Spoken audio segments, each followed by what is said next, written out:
Have you ever seen a country so chaotic that even prison feels like a luxury resort?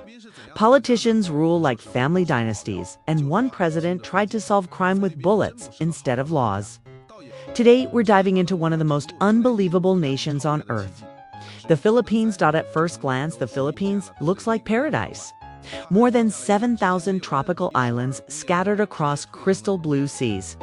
White sand beaches, palm trees, smiling faces, and some of the most beautiful coastlines in Asia. Tourists arrive expecting heaven. But beneath the postcard surface lies a country with one of the wildest political histories in modern times. The Philippines is not just one island. It is an enormous archipelago made up of over 7,000 islands, divided by seas, languages, ethnic groups, and regional identities. More than 90 ethnic communities live here. More than 70 languages are spoken. Hundreds of political factions compete for influence. In many ways, the Philippines has always been less like one nation and more like many worlds forced together. That fragmentation shaped everything. Long before colonial powers arrived, the islands were ruled by local chiefs, trading kingdoms and Islamic sultanates in the south. There was no single Philippine empire, no unified kingdom controlling the entire chain of islands. Different communities lived by different customs, spoke different tongues, and followed different loyalties. Then came Spain. In the 16th century, Spanish explorers arrived during the Age of Empire. They claimed the islands, named them after King Philip of Spain, and ruled for more than 300 years. That is where the name Philippines comes from. Spain brought Catholicism, plantations, and colonial administration. Churches rose across the islands. Spanish influence transformed culture, language, architecture, and identity. Even today, the Philippines feels culturally different from many Asian neighbors. It carries a Latin rhythm in an Asian body. But colonial rule also created deep inequality. Wealth was concentrated in the hands of elites. Land was controlled by powerful families. Ordinary people remained poor. And those power structures never truly disappeared. Then, in 1898, another empire entered the story. The Spanish-American War erupted. Spain lost. And instead of granting immediate freedom, Spain sold the Philippines to the United States for $20 million. Imagine that. Millions of people transferred like property in a business deal. America promised modernization, education, infrastructure, and eventual independence. English spread rapidly. New institutions were built. But make no mistake, the Philippines was still under foreign control. After World War II, the United States finally granted independence in 1946. But by then, the relationship was deeply rooted. American influence remained in military bases, economics, politics, and culture. This is where the Philippines became unique. Unlike some nations that fiercely rejected outside control, the Philippines often leaned into alliance with the United States. English remained common. American pop culture exploded. Military cooperation continued. Many Filipinos saw the U.S. not only as a former ruler, but also as protector, partner, and opportunity. But independence did not solve internal problems. Instead, political dynasties rose stronger than ever across the country. Certain families dominated provinces, cities, and entire regions. Fathers became governors. Sons became senators. Wives became mayors. Brothers became congressmen. Power passed through bloodlines like inheritance. This is one of the most important truths about the Philippines. Elections exist. Democracy exists. But family power often sits behind both. And then came one of the most controversial figures in Philippine history. Ferdinand Marcos. Marcos rose to power in the 1960s, promising strength and development. At first, many believed he could modernize the nation. Roads were built. Infrastructure expanded.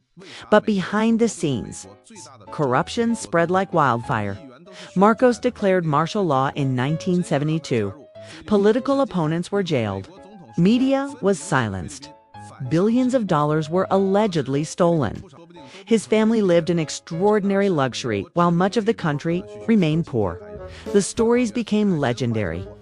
Palaces full of art, private jets, hidden bank accounts, gold, mansions abroad. And of course, the famous collection of thousands of shoes owned by First Lady Imelda Marcos. Eventually, public anger exploded. In 1986, millions of Filipinos filled the streets in what became known as the People Power Revolution. Peaceful protests, military defections, and mass resistance forced Marcos to flee the country. It was one of the most dramatic democratic uprisings of the 20th century. But even after Marcos fell, corruption did not disappear. Dynasties remained. Institutions stayed weak. Poverty continued. Crime grew. Drug networks expanded. Trust in the system collapsed. And then came Rodrigo Duterte. To some, he was a hero. To others, a nightmare.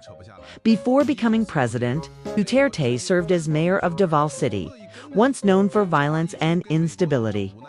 Under his leadership, crime reportedly dropped and order increased. His style was blunt, aggressive, and fearless. When he ran for president in 2016, he promised something shocking. He would wage war on crime and drugs with absolute force, and he meant it. Duterte's anti-drug campaign became world-famous and infamous. Thousands of suspects were killed in police operations and vigilante-style executions. Supporters said criminals finally feared the law. Critics said human rights were being buried with the bodies. Yet many ordinary citizens supported him. Why? Because when systems fail for decades, people often stop asking for perfect justice. They ask for safety, for families living beside gangs, extortion, addiction, and street violence. Duterte looked like the first leader willing to act without hesitation. This reveals another truth about the Philippines. When institutions are weak, strongmen become attractive. But the Philippines is more than politics and scandal. It is also one of the most resilient societies in the world. Every year, the country is hit by powerful typhoons, earthquakes, floods, and volcanic threats. Yet again and again, communities rebuild. Families support one another. Smiles return even after disaster. Filipino workers are also found across the globe. Millions work overseas as nurses, engineers, sailors, domestic workers, and professionals. Their remittances send billions of dollars home and keep the economy alive in many ways. The Philippines exports not just labor, but endurance, culturally. The country is electric. Basketball courts in every neighborhood. Karaoke machines in tiny villages. Festivals bursting with music and color. Churches packed on Sundays. Family bonds stronger than steel. Humor in the face of hardship. This is a country where people can laugh through pain and celebrate through struggle. Economically, the Philippines remains full of potential. It has a young population, strategic location, strong English skills, growing cities, and a massive global diaspora.